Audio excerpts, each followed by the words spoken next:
Hello বন্ধুরা, আমি সুস্মিতা। আজ একটা তোমাদের সাথে নতুন ভিডিও নিয়ে চলে এসেছি। তো আজ বানাবো ডিম কষা। তো ডিম কষার মধ্যে অনেকে আদা রসুন ছাড়া একদম ডিম কষা খেতে পছন্দ করো না। তো চলো আদা বাটা দিয়ে কিভাবে ডিমটা করি, আলু দিয়ে ডিম কষা করব। তো বেশ খেতে খুবই ভালো লাগবে, টেস্টিফুল। তো এই রেসিপিটা বাড়িতে একবার ট্রাই করে দেখো, নিশ্চয়ই ভালো লাগবে খেতে। তো চলো বন্ধুরা, আমি কেমনভাবে রসুন ছাড়া ডিম কষা বানাই আদা বাটা দিয়ে, সেটা তোমরা দেখে নাও। বন্ধুরা, প্রেশার কুকারের মধ্যে আলু আর ডিমটা দিয়ে দিয়েছি, এবার সিদ্ধ করতে বসাবো। তো দুটো কি তিনটে সিটি মারবো, সিটি পড়ার পর নামিয়ে নেবো। তো চলো আমি আলুটা সিদ্ধ করে নিই, তারপর তোমাদের সাথে দেখা হচ্ছে। তো বন্ধুরা, দেখতে পাচ্ছ প্রেশার কুকারের সিটি হচ্ছে। তো চলো বন্ধুরা, এবার তাহলে আমি নামিয়ে নেব। এই লাস্ট সিটি, আমি দুটো সিটি দিয়েছি, এবার তিনটে সিটি হচ্ছে। তো চলো এবার তাহলে লাভি নিয়ে তোমাদের সাথে দেখা হচ্ছে। বন্ধুরা চলো এবার তাহলে আমি খুলে নিই প্রেশার কুকারটা।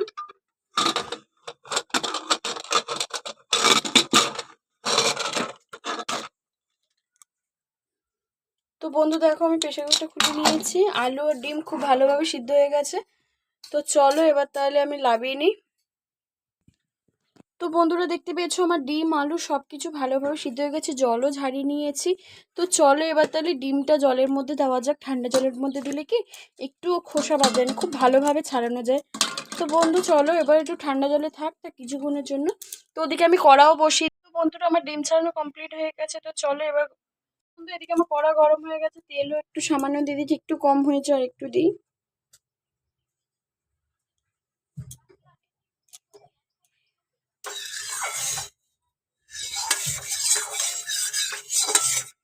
তো আমার কড়াটা খুব ভালোভাবে গরম হয়ে গেছে।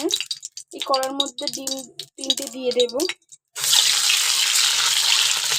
দিয়ে ওর মধ্যে সামান্য একটু নুন, একটু হলুদ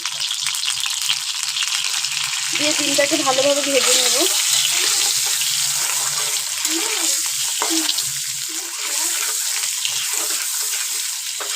তো বন্ধুরা চলো ডিমটা তাহলে ভেজে নিই, তারপর তোমাদের সাথে দেখা হচ্ছে। বন্ধুরা, আমার তাহলে ডিম ভাজা হয়ে গেছে। তো চলো ডিমটা এবার তাহলে তুলে নিই। তো বন্ধুরা, ওর মধ্যে আর একটু বেশি করে তেল দিয়ে দিয়েছি। তো চলো এবার এর মধ্যে অল্প একদম সামান্য মতন একটু পেঁয়াজ কুচি দিই।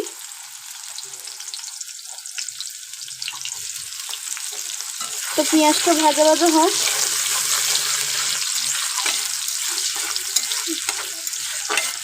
তো তেলটা পরিমাণটা একটু বেশি দেবো, যেহেতু রসুন ছাড়া হচ্ছে, তো ওই জন্য বললাম। তো চলো বন্ধুরা, এবার পেঁয়াজটা খুব ভালোভাবে ভাজা হোক। আমি ডিম ভেজে পুরো তুলেও নিয়েছি, ভাজা ভাজা হয়ে গেছে। ওর মধ্যে এবার দিয়ে দেবো টমেটো কুচি। টমেটোটা একটু ভাজা ভাজা হোক।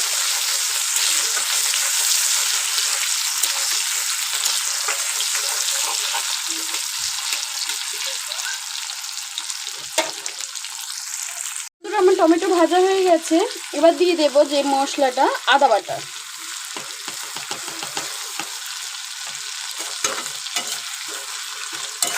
আদা বাটা দিয়ে খুব ভালোভাবে ভেজে নেব মশলাটা, যেন কাঁচা আদার গন্ধ যেন না থাকে।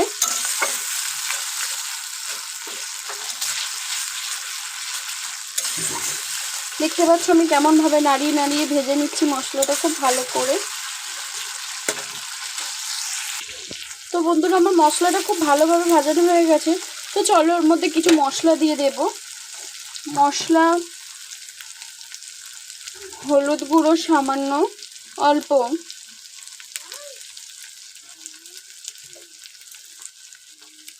যেমন ঝাল খাবে তেমন লঙ্কার গুঁড়ো,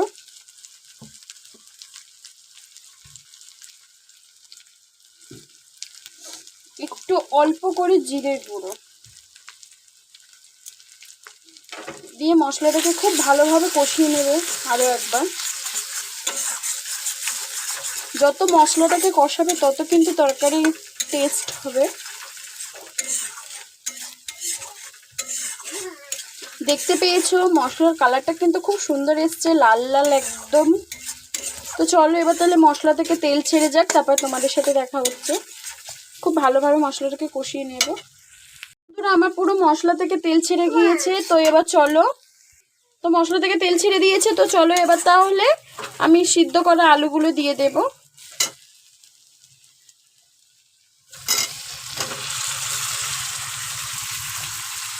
সিদ্ধ করা আলুগুলো খুব ভালোভাবে কষিয়ে নেব।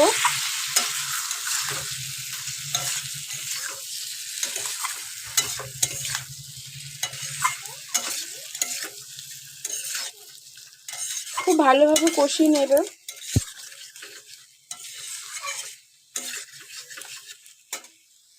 মশলা খুব ভালোভাবে কষানো হয়ে গেছে। তো এবার পরিমাণ মতো জল দিয়ে দেব। খুব বেশি দেব না, কারণ যেহেতু আলুটা সিদ্ধ করা।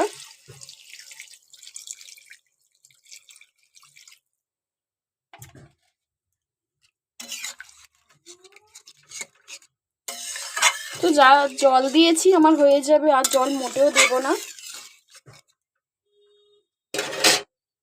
তো বন্ধুরা তাহলে চলো তরকারিটা ফুটুক, তারপর তোমাদের সাথে দেখা হচ্ছে।